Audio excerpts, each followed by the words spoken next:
Welcome back to another videos. Join us for the latest news, insights, and updates on the Iraqi dinar. Don't forget to like, subscribe, and share your thoughts in the comments.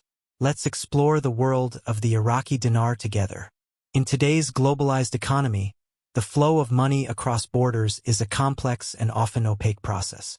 This complexity has made it easier for those with ill-gotten gains to hide their wealth in various jurisdictions around the world. The Federal Integrity Commissioner's statement reflects a growing concern within governments and international organizations about the need to recover stolen funds and return them to their rightful owners. This concern is particularly pressing for countries like corruption, in various forms, has plagued nations for centuries. It's often described as the misuse of public power for private gain, and its effects can be far-reaching. In the case of Iraq, the misappropriation of state resources has contributed to a significant loss of public trust in government institutions. This erosion of trust is not only a political problem but also an economic one. When citizens believe that their leaders are corrupt, they are less likely to pay taxes, follow laws, or participate in civic life. This can create a vicious cycle where corruption leads to weaker institutions, which in turn leads to more corruption. The mention of the government's efforts to recover funds into the Iraqi state treasury highlights the importance of asset recovery in the fight against corruption. Asset recovery is a process that involves tracing, freezing, confiscating, and returning stolen assets to their rightful owners. It is a key tool for holding corrupt officials accountable and restoring public confidence in government institutions.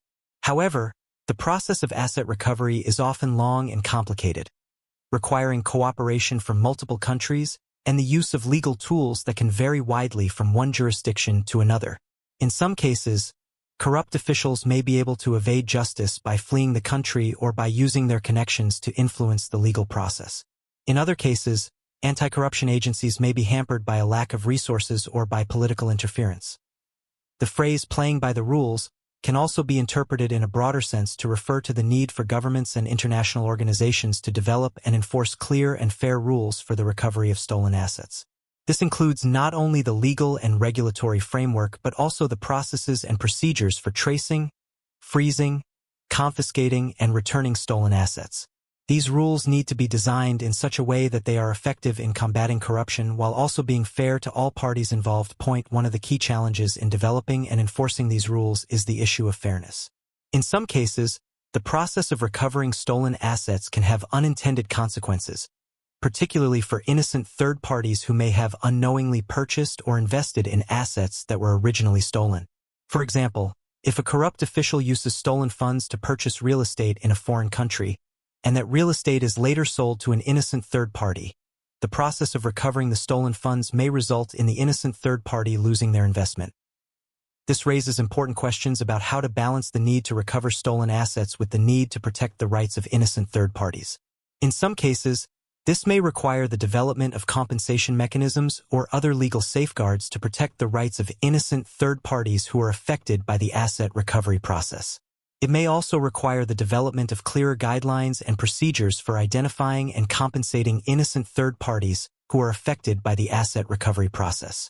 The mention of who writes the rules brings attention to the broader issue of governance and accountability. The creation and enforcement of rules for the recovery of stolen assets is ultimately a matter of governance, and this governance needs to be transparent, accountable, and inclusive. This means that the process of creating and enforcing these rules needs to involve a wide range of stakeholders, including governments, international organizations, civil society, and the private sector. One of the key challenges in this regard is the issue of power dynamics. In many cases, the process of creating and enforcing rules for the recovery of stolen assets is dominated by a small number of powerful actors, such as governments or international organizations. This can create a situation where the rules are designed to protect the interests of these powerful actors, rather than to promote justice and fairness. To address this challenge, there is a need for greater transparency and accountability in the process of creating and enforcing rules for the recovery of stolen assets. Thanks for watching Iraqi Dinar.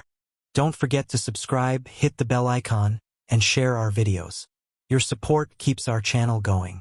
Stay curious, and see you in the next one.